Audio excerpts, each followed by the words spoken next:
Good morning, guys. Good morning. You able to hear me? Voice is all clear.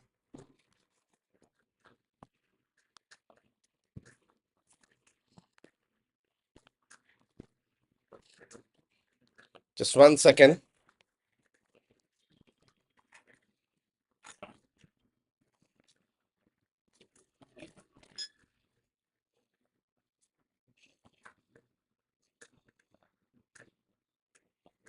Oh,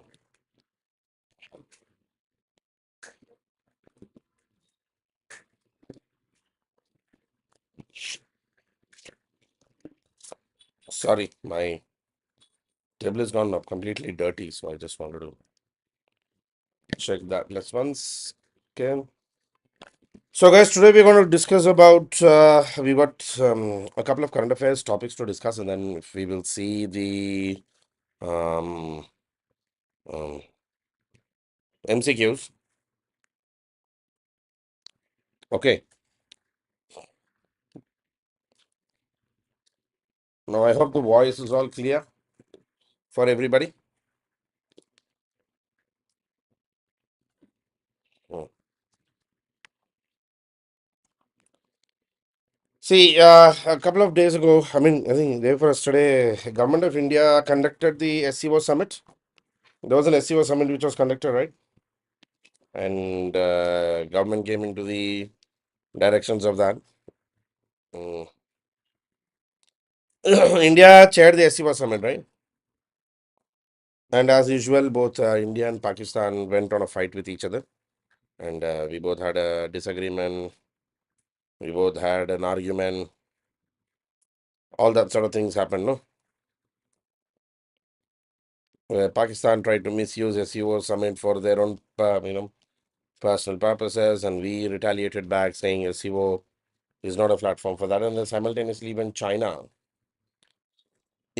wanted to do something really big with SEO, and then we said no, no, sorry, that's not something we're going to entertain.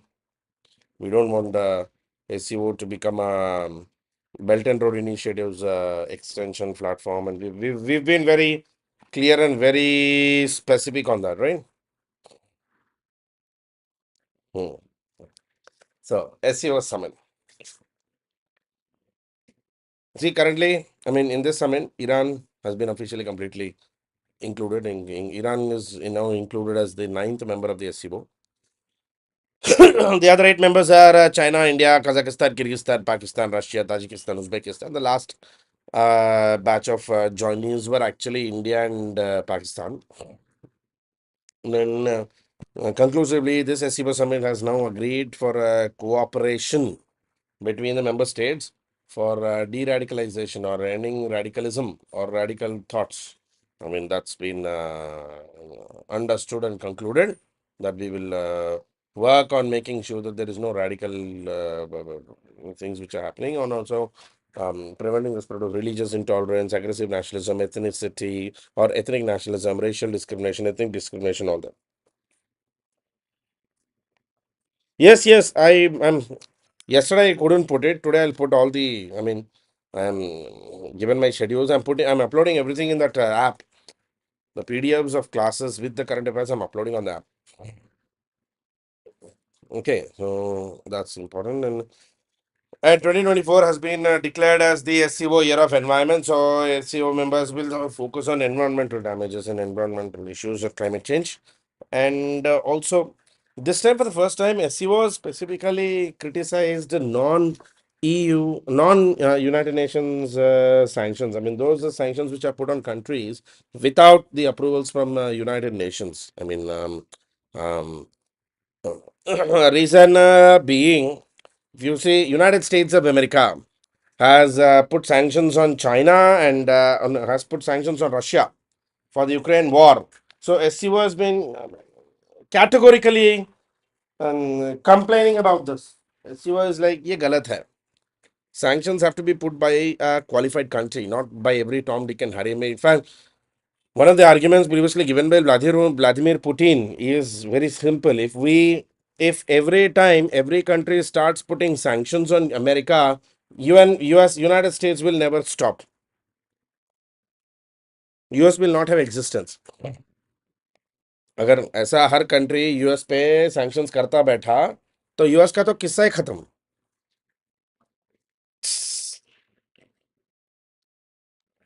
So we rejected this and also exploration of national currencies for payments. I mean, we are SCBO has now started to take serious discussions about what can be done or what needs to be done to reduce dependence on dollar payments for international business, at least within the SCBO members.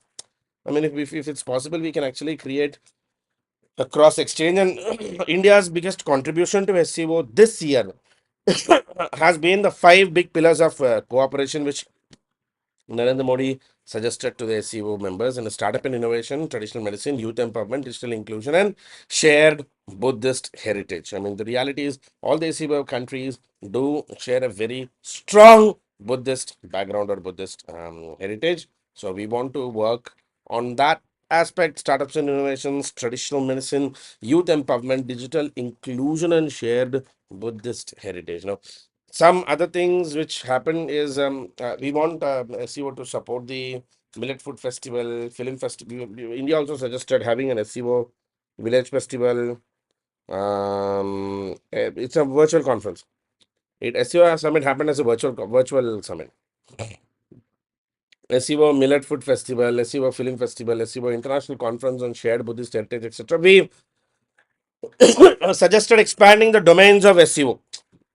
I mean, we wanted to expand that pattern and domain. Varanasi was declared as the first tourism and cultural capital of SCO. So, tourism and cultural capital of SCO. And abstention from BRI. I mean, India has specifically away, I mean, sort of abstain from voting in support of BRI. Or see, China did a very small criminal plan of actually extending SCO's existence into further extending their Belt and Road Initiative. And they have a BRI. So China wanted to extend that BRI to other parts, and obviously we were like, no, thank you, but no, thank you. Now, what is SCO is it is look after the collapse of Soviet Union, the original Warsaw Pact actually died. I mean, Warsaw was actually a Soviet version of the NATO, which died, and then security and economic architecture, particularly in the Eurasian region, completely got dissolved or it completely got lost. So we've been working on that aspect. The original Shanghai Five were China, Kazakhstan, Kyrgyzstan, Russia, and Tajikistan. And SCO was actually formed in 2001 with Uzbekistan as being its inclusion.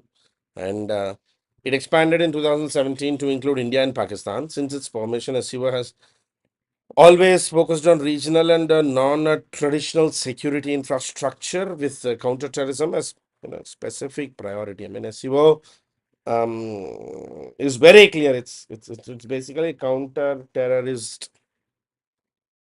pattern or counterterrorism is one of the main important activities which SCO members want to work on. And there are actually 8 member states in SCO as of now. As of now, there are 8 members in SCO. China, Russia, Kazakhstan, Kyrgyzstan, Tajikistan, Uzbekistan, India, and Pakistan. I mean, these are the main members. 4 observer countries are Afghanistan, Belarus, Iran, and Mongolia. Now, observer has become a member. So, as of after this, Iran's inclusion, it is now 9 members and 3 observers. And there are 6 dialogue partners: Azerbaijan, Armenia, Cambodia, Nepal, Sri Lanka, and Turkey. I mean, the originally there were 8 members, and as of the last SCO summit, it now became 9 members and of 3 observers. Now, what are the parts of SCO? SCO has few. No, it approval done. Invited, Varsha, invited last year, approval this year.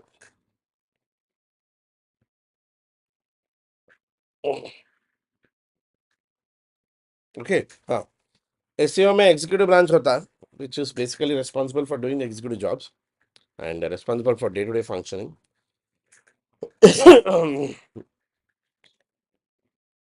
SCO also has a council of head of the states, which meets annually to discuss the and decide on important issues. And SCO also has a council of head of the governments, where it is basically the second most important decision-making body and discuss and they it basically discusses and decides on the economic and trade related issues basically. And rats SCO का सबसे महत्वपूर्ण या सबसे important most important body of SCO is rats, rapid or sorry regional anti-terrorism structure, where member states fight with terrorism and separatism and extremism, and member states actually help each other to fight this. Now, particularly SCO RATS is headquarters in Tashkent, and its head is elected for a 3-year term. Each member of SCO sends a permanent representative to RATS, and a regional anti-terror structure is basically it's a permanent organization of SCO which serves to promote cooperation among member states to fight against separatism, terrorism, and extremism. Now, what are the challenges or how SEO can be understood? Issues within SEO. SEO is still working out its internal contradictions. Particularly, the Eurasian Forum has a lot of challenges within themselves. So, SEO is becoming sort of a natural extension of the Eurasian Forum challenges.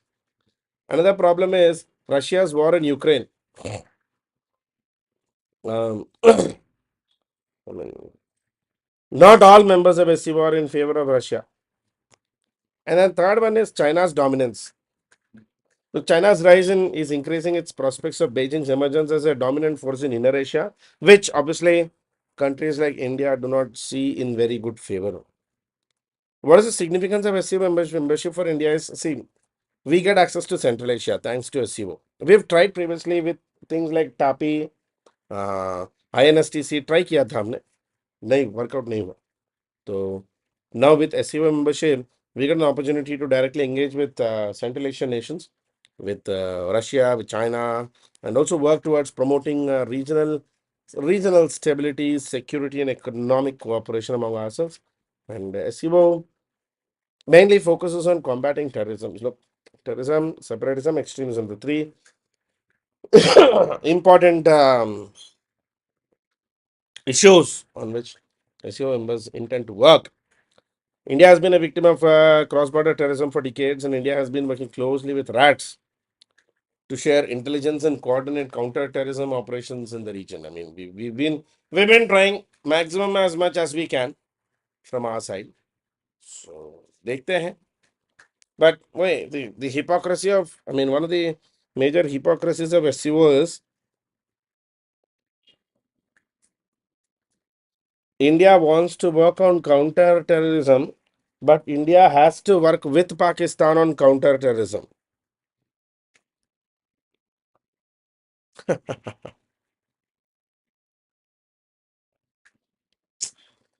You understood?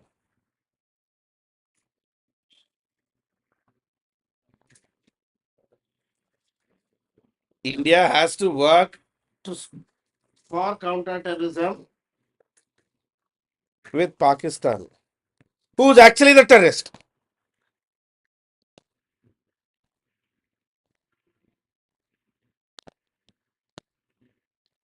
ये problem. There are other things also: SEO Business Council, SEO Interbank Consortium, SEO Development Bank, SEO Trade and Economic Cooperation Group, etc. India is very insistent on sort of expanding the role of SEO, not just into terrorism and security, but extending it into other further domains as well. The organization aims to promote cultural exchanges among member states and has set up mechanisms for cooperation in fields such as education, science, and technology. I mean, SEO is working. देखते हैं कैसा चलता है और how things go. Now, what are the major challenges is same. India and Pakistan working together in SEO. दुनिया का सबसे बड़ा जोक है ये.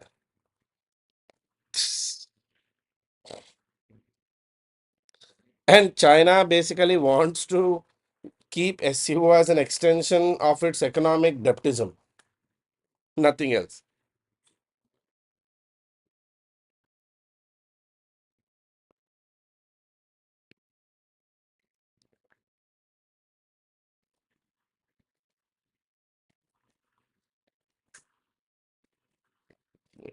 the way I see is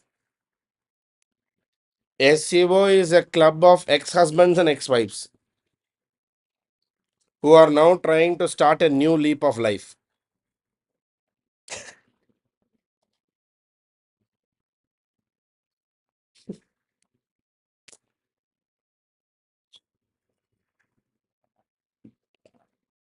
That is my way of understanding.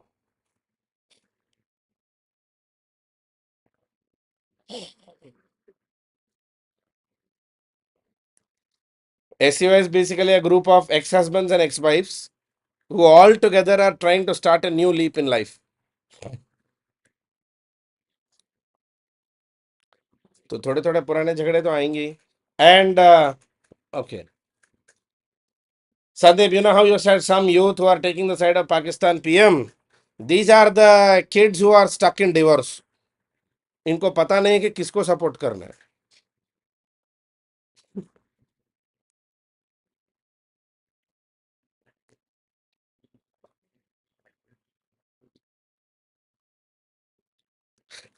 Got it, Sandeep?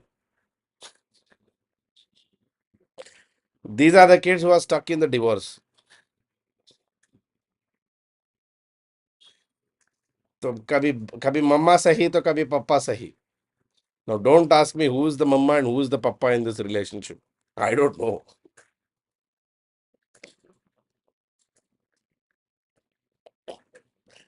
India has expressed concern about China, and China is like China believes in polygamy. So China को सिर्फ husband बनना है. ये problem है China का.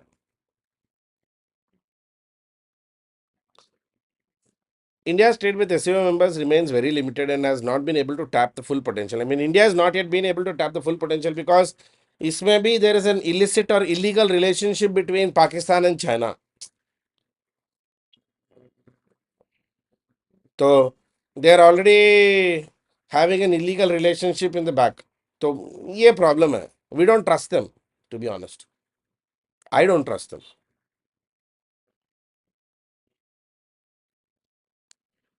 देखते हैं कहाँ जाएगा SCO. With the primary objective of organization, India has expressed concerns about limited counter-terrorism cooperation among member states, particularly. I mean, look, India and Pakistan working on counter-terrorism is joke of the century. मतलब you can't actually work with Pakistan on counter-terrorism because terrorism's heaven is Pakistan. Pakistan के पास इतना infrastructure तो अभी है that they can actually start world terrorist university. मतलब आतंकवादी बनना है तो आ जाओ Islamabad. We will give you bachelors, post bachelors, masters, degree, PhD, postdoctoral PhD सब मिल जाएगा टेररिज्म में. पूरा इंफ्रास्ट्रक्चर तैयार है ना. Despite being a major power, India's voice and concerns have never been adequately represented in the organization because look, India has the kind of relationship India maintains with SCO is just keeping a leg in the door. That's it.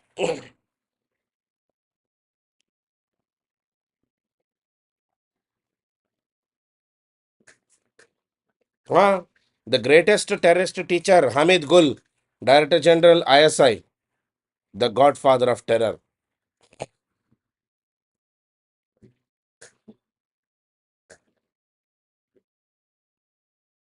I don't know if you've ever heard of this uncle. Now, another important current affairs which has been there is Dada Tagore. Rabindranath 162nd birthday was observed in May, I think May 4th, May, across the globe. Tagore is a polymath, writer, playwright, composer, philosopher, social reformer, painter. जब पापा अमीर हो, पैसा बहुत हो, तो यही बनोगे. I mean, that's how I see it. जब पप्पा अमीर हो और पैसा बहुत हो ना, you end up becoming a poet, writer, playwright, composer, with philosopher, social reformer and painter. इनमें से एक भी डेली वेज के लिए काम नहीं आएगा. These are all basically hobby studies. And yeah, he propagated ideas like humanism, idealism, nationalism, internationalism. जब खाने से पेट भरा हो ना, you will actually talk about humanism, idealism only. भूखा पेट आइडियलिज्म बात नहीं करता, नेशनलिज्म समझ में नहीं आता उसको. ये Vishwabharati University is his university in 1921. Started a new era in Indian nationalism, incorporating the best of the West and East. For Tagore, true freedom was basically the ability to be truthful and honest with oneself. Otherwise, autonomy loses all of its worth. So I don't even know. I mean, इस हिसाब से कोई UPSC का aspirant कभी भी freedom में पा नहीं सकता, क्योंकि UPSC aspirant being completely honest with himself is not going to happen. Tagore viewed British rule as a symptom of overall sickness of the social disease of the public. मतलब कुछ भी बात कर रहा था uncle. Banglar Mati, Banglar Jol, soil of the Bengal, water of the Bengal. To unite Bengali population after the Bengali partition, he wrote the song. Also, he actively participated in the Swadeshi movement in 1905. In fact, Tagore was the guy who was spearheading the Rakhi buying movement. Movement in the Swadeshi movement, when they were tying Rakhis. He actively participated in that, and he withdrew. Eventually, when communal violence started, he withdrew from the movement. He wrote the famous Amar Shonar Bangla Amitama ke Bhalobhashi and Jonogono Mono. Okay. Which helped ignite the feeling of nationalist movement. Amar Shonar Bangla Amitama ke Bhalobhashi is even today the national anthem of Bangladesh, and Jonogono Mono is actually ours. He spoke about Hindu-Muslim unity, started the Rakhi festival to promote Hindu-Muslim unity. He constantly questioned the importance of caste in India's discourse. In his poem, The Sacred Touch, and drama Chandalika, he shunned untouchability as being inhumane. His most famous work is Chokorbali, which was later made into a movie on the theme like widowhood, patriarchy, and child marriage. Chokher Bali movie बना था ना. महाबा मान भजन अपरिचिता, touched upon all the social evils and social issues and social evils. See, Tagore is a great writer, but too much of an idealist. I mean, I've always considered him too much of an idealist. He published the first poems at the age of 16 under the pen name Bhanu Simha. तो पापा अमीर है तो 16 साल में poems ही करोगे ना. Father was Debendranath Tagore, very rich guy. So naturally daily सुबह उठ के रोटी के लिए झगड़ा नहीं करना है ना, तो पोएम ही लिखोगे, काम थोड़ी ना करोगे. गीतांजलि, गैर बैर, घोरा मनासी, बलाका, सोनार तोरी. He is also remembered for a song एकला चलो रे, ट्रैवल अलोन. अपना एकला चलो रे very closely associated with people like Subhash Chandra Bose. For all the contributions, he is widely known as Kavi Guru, the poet teacher. 1913 में he became the first non-European to have won the Nobel Prize for his novel Gitanjali. He was given knighthood in 1915. Very good friend of Mahatma, but obviously he had severe disagreements with Gandhi also. Tagore renounced British imperialism, yet he did not fully support or agree with Gandhi and his non-cooperation movement. In fact, Tagore was not a supporter of Indian independence movement. He was actually one of those old school moderates who believed that India could be better being a British colony than a country by itself. With reference, next question. First question of the day. With reference to Madanapalli of Andhra Pradesh, which one of the following statements is correct? Bolo. 2011 prelims previous year question.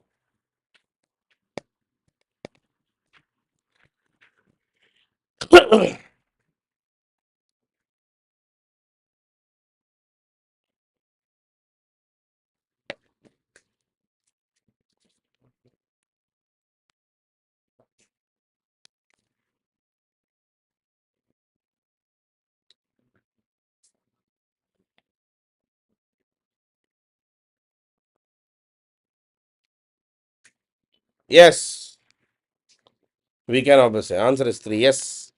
Madanapalli mein Rabindranath Tagore translated national anthem into Bengal from Bengali to English. It was some. When did Theosophical Society establish in headquarters in India? Theosophical Society of India कब आया था?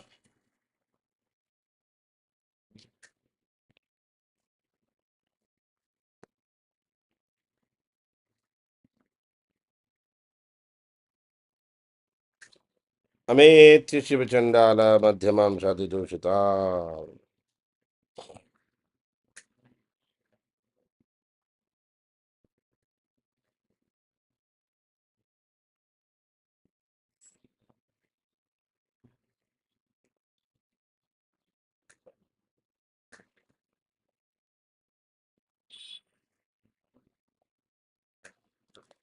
Adyar, Adyar 1882. It was founded by Colonel Olcott and Madame Blavatsky. Colonel Olcott and Madame Blavatsky. Right? Hmm. Next. The first Indian Factories Act was in which of the following year? Indian Factories Act was passed in which year?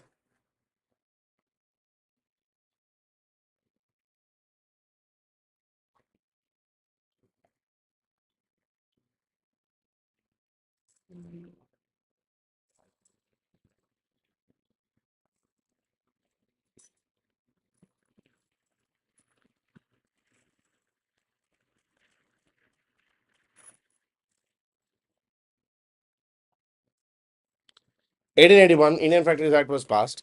The act primarily dealt with the problem of child labor.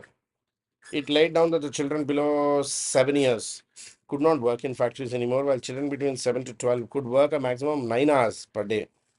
Children were also to get a compulsory mandatory holiday, 4 days in a month, which eventually got set into Sundays. The act also provided for proper fencing of dangerous machinery.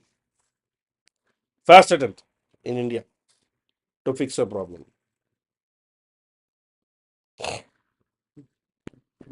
Consider the following regarding the second Indian Factories Act. It provided weekly holidays for all workers.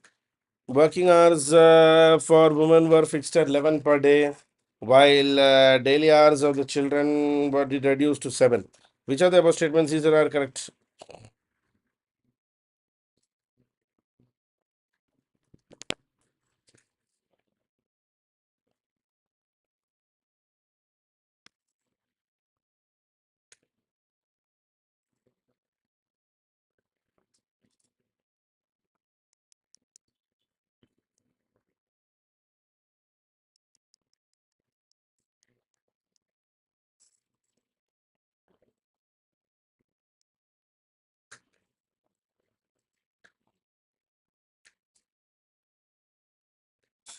Answer is C.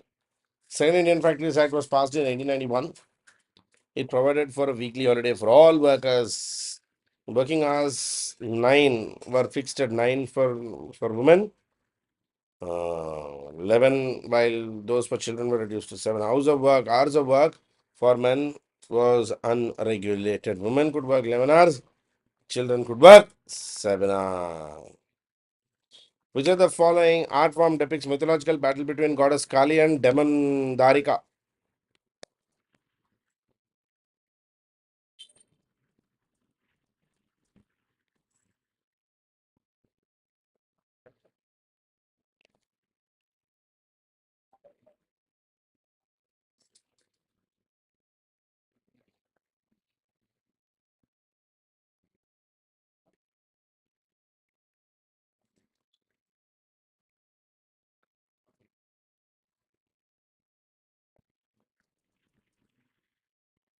Battle between goddess Kali and demon Darika.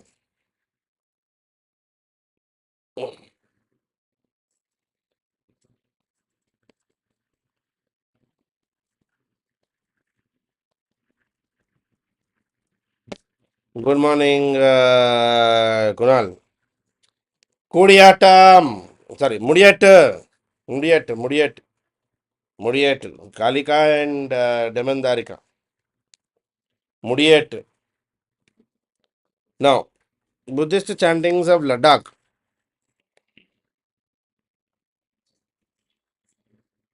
They basically refer to Buddhist texts in the Trans-Himalaya and Ladakh region in the state of Jammu and Kashmir. And there's been a question about this. With reference to Manipuri Sankirtan as well, एक और question है.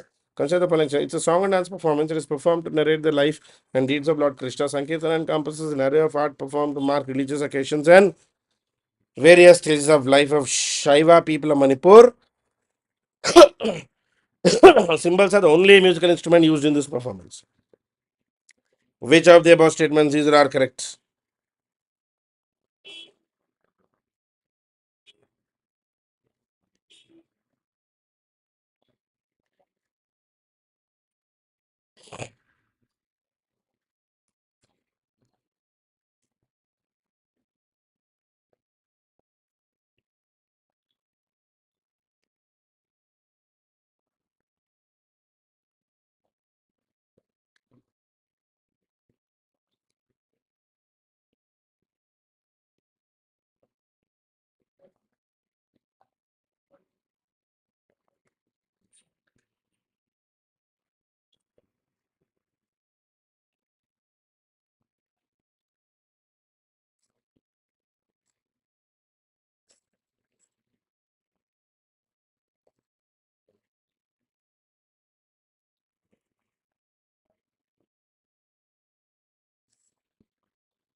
मणिपुरी संकीर्तना में दोनों नहीं होता. Answer is B. B 1 and 2 because non-Shaiva people. Krishna no. When we are saying Krishna Bhagwan, it is Vaishnavites. Why would Shaivites come in between? Right?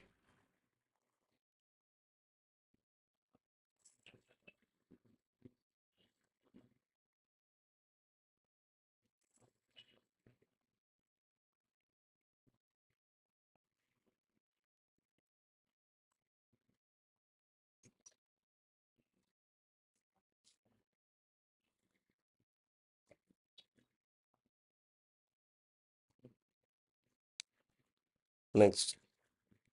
This is how typical Manipuri dances. This Sankirtana looks like. इसे कहते हैं खोल. This is called khol khol. The pung pung. Manipuri mridangam. This is Manipuri mridangam. Okay. Recently, Tateras have been in news. Current affairs, guys. Tateras has been in news, and not for because Bhargav in Manipuri not only symbols but also pung is also used. No, pung symbols, multiple instruments are used. They've been included in the list of crafts in 2014 tangible में include किया गया है. Now the metals are heated and mounted into thin plates with curved shapes. Utensils have functions as well as ritualistic purposes. In Thateras community, or basically in making these traditional Thateras, they use brass mainly brass. It was patronized by Maharaja Ranjit Singh in 19th century. Okay, 2016 में Navroz was part of the intangible cultural heritage. And now, next question, 1 second. Consider the following regarding World Heritage Sites. A UNESCO World Heritage Site is a place that is listed by the United Nations Educational, Scientific, and Cultural Organization as of special cultural or physical significance. Each World Heritage Site remains part of the legal territory of the state in the interest of international community. Which of the following statements is or are correct?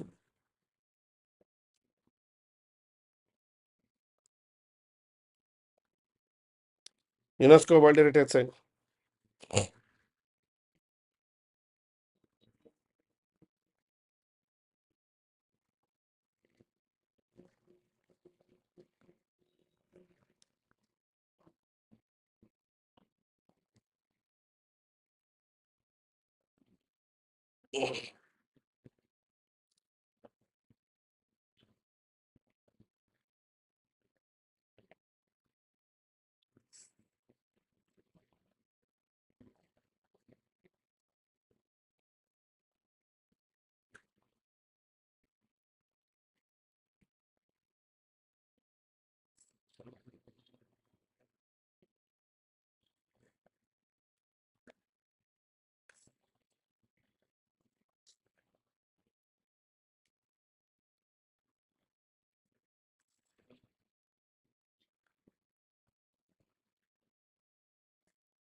UNESCO World Heritage Site.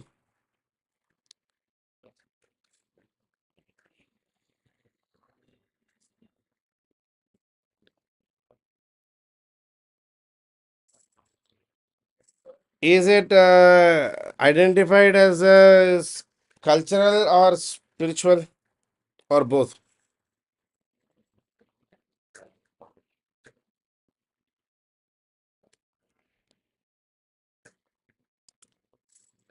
It is actually identified as both.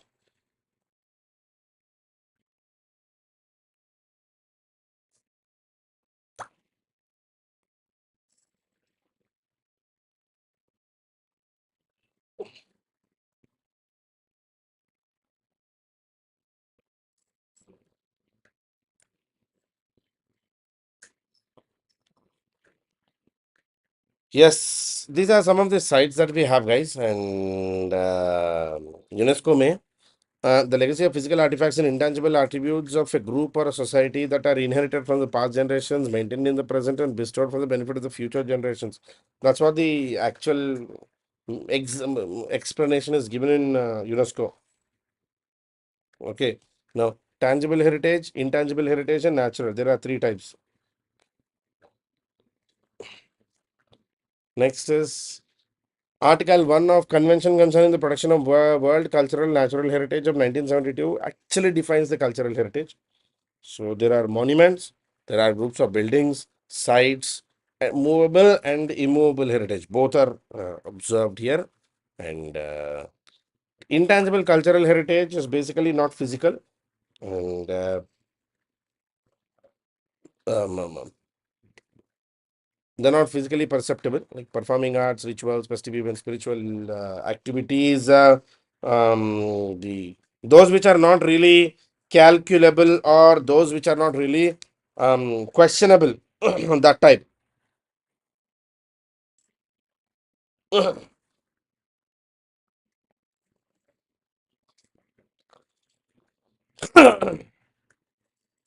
And World Heritage Mission basically is also part of the UNESCO World Heritage system only, the World Heritage Mission.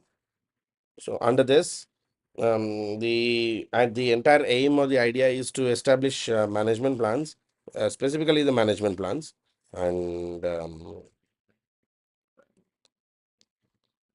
emergency assistance to countries whenever there is a requirement, providing emergency assistance and nominating the sites appropriately, and participation of the local population in the preservation of the heritage missions or heritage sites, and technical assistance, and also making sure there is international cooperation among the countries. I mean, international cooperation among the countries is also extremely important, in which is given um, focus here. And Article 2 also identifies natural heritages, sites which are of natural heritage. Natural features consist of physical and biological formulations, like geoids or geological combinations or geological locations, geological and physiographical formations. They are also identified under the UNESCO World Heritage Mission or Heritage Sites. Okay, the latest have been a few, and we've also had coal mines of Savolunto in Indonesia, Liangzhou City in China, on the Yangtze River, and all that. Okay, we had a few. Next, some of these important which has been there in the PDF. जब आपको मिल जाएगा, you can collect it. Okay. Um,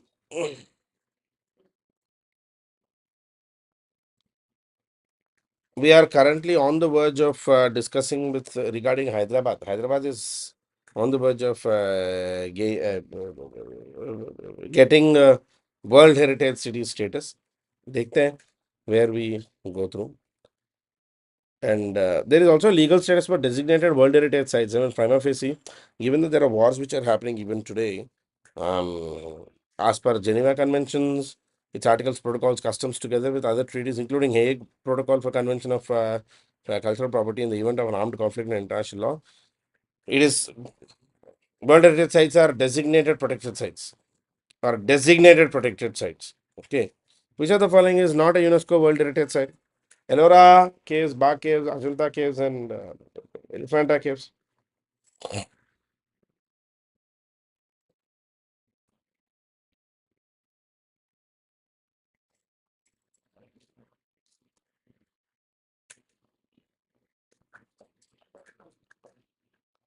Ajanta Caves, Ellora Caves, Ba Caves, and Elephanta Caves.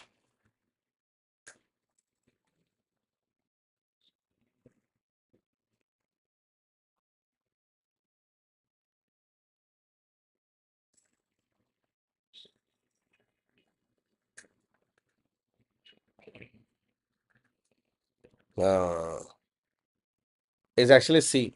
Ba Caves are not part of the World Heritage Block.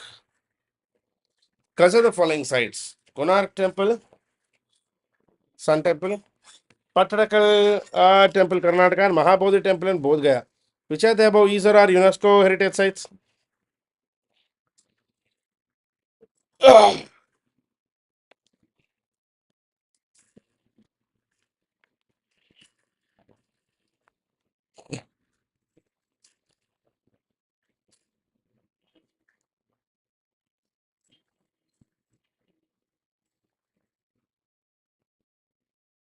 Which of these are UNESCO World Heritage Sites?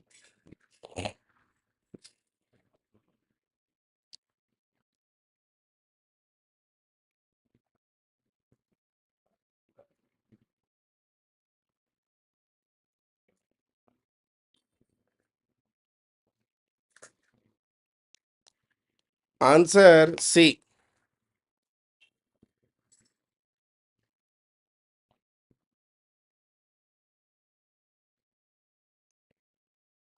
Answer is C.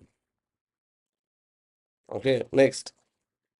Which of the following is the criteria for selection of a site for UNESCO World Heritage Masterpiece in Human Creativity Genius?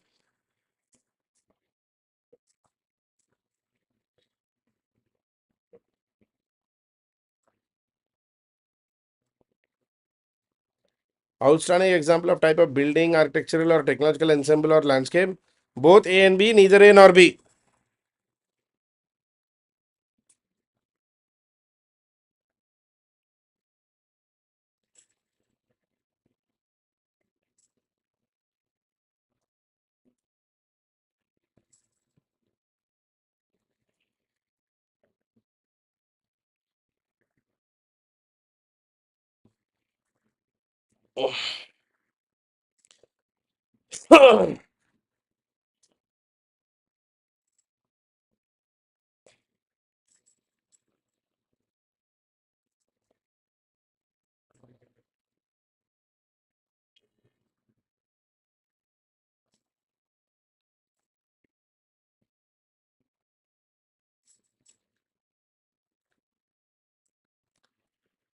Answer will be C. Both outstanding example of technological, archaeological ensemble and landscape, and also masterpiece of human creativity. Vernacular Press Act was passed in which of the following years? 1878, 1888, 1899, 1900. Vernacular plus Press Act.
Vernacular Press Act. 1878 by Lord Lytton. Lytton's period, 1878, Vernacular Press Act was passed. The idea had been welcome. I mean, Indian press was freed from restrictions by Charles Metcalfe in 1835, but eventually the nationalists started to use Indian press. The different temples, yes. There is a Virupaksha temple. There is also Patadakal. Maybe a Virupaksha temple. Hai. Lytton's entire idea was to restrict Indians from actually publishing anything in the vernacular paper because vernacular newspapers tended to have a higher audience base. So it was reaching more number of Indians. So Lytton wanted to control that because the ideas put in the art could be very dangerous to the government. So that's why in 1878, Vernacular Press Act was passed. Which of the following the dominant status of the country was demanded for the first time? Calcutta Session 1920, Pune Pact 1932, Gandhi Irvin Pact 1931, Lucknow Pact 1916.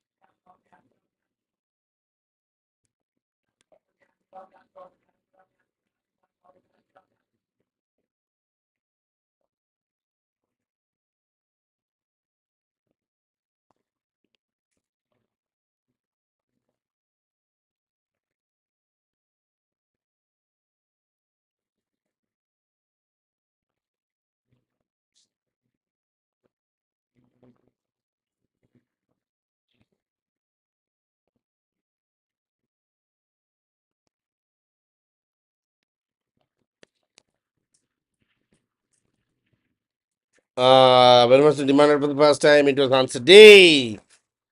Lucknow pact 1916 में सबसे पहले very clearly categorically they demanded dominion status, and also Muslim League and Congress promised to work together on issues which concerned them. Congress and Muslim League even promised to work together for the independence, and they both demanded dominion status. After acquiring the royal charter, the East India Company could venture across the seas, buy goods at a cheaper price and sell at a higher price, could carry their business to European countries, all of the above.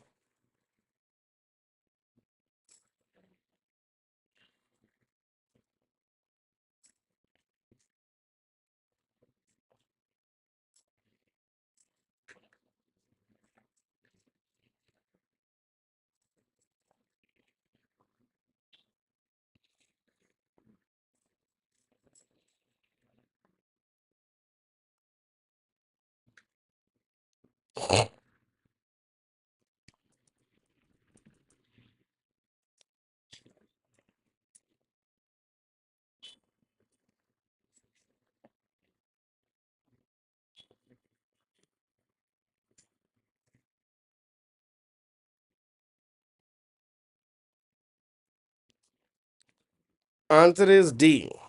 Government, they could do everything that is possible. Yes.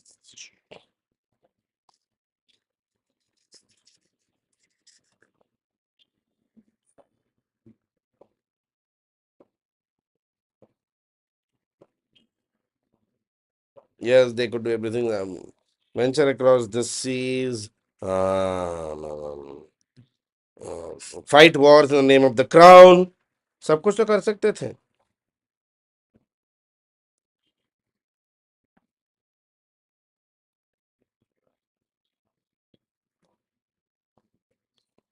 17 तारीख से 17 से समझे.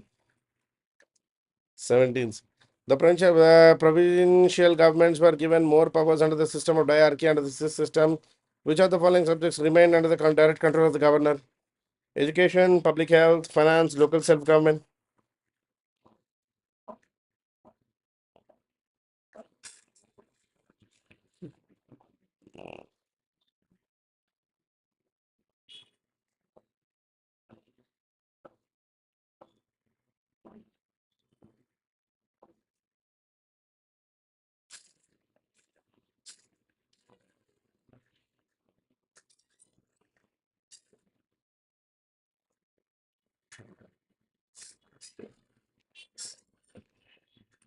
Diarchy. Direct control of the government or the governor. Answer is C. Finance. Finance was actually under the control of the governor and his executive council. Elected members had control of the transport subjects. So finance was a resort subjects.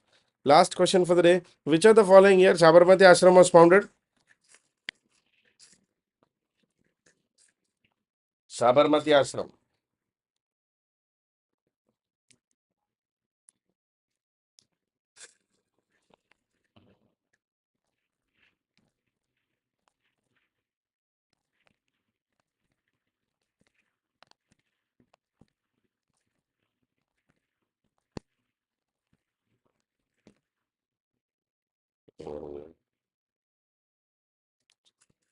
It was 1916. Actually, 1915 mein when Gandhiji returned back after 1 year.